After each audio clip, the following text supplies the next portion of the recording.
So let's understand inequalities with some examples. The first example states that x is lower than 2.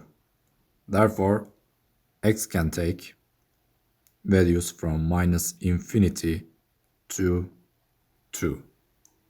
This is our solution set, solution interval. Now let's find the solution intervals for other examples. 2x minus 3 is greater than 7. I will pass minus 3 to the other side of the inequality. Therefore, I will have 2x is greater than 10.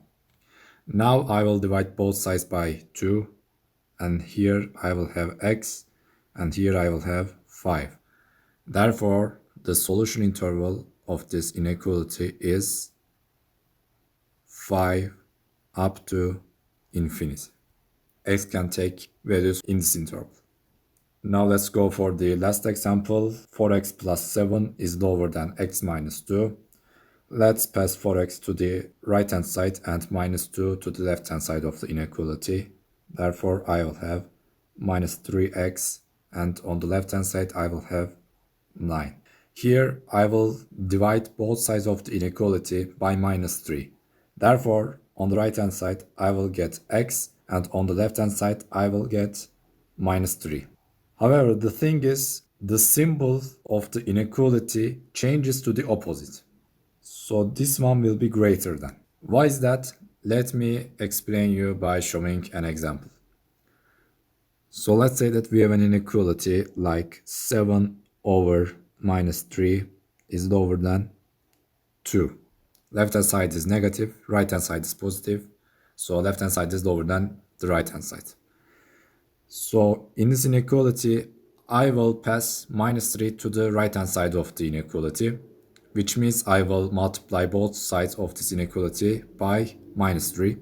So on the left hand side, I will have 7 lower than minus 6. No, God! Of course, this is not the case. Here, we will have 7 is greater than minus 6. So as you can see, when we divide or multiply both sides of the inequality by a negative number, the inequality symbol changes to its opposite. Now let's get back to our example.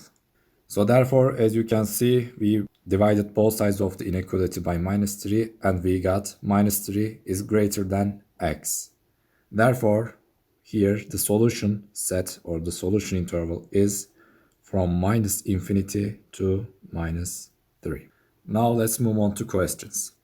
The question says, what is the greatest integer x can take according to minus 4x plus 25 greater than 10 inequality? Here I will pass 4x to right hand side and 10 to the left hand side of the inequality. Therefore, I will have 4x is lower than 15. And now I will divide both sides by 4. I will get x, and on the left hand side I will get 15 over 4. Instead of 15 over 4, I can also write 12 over 4 plus 3 over 4 is greater than x.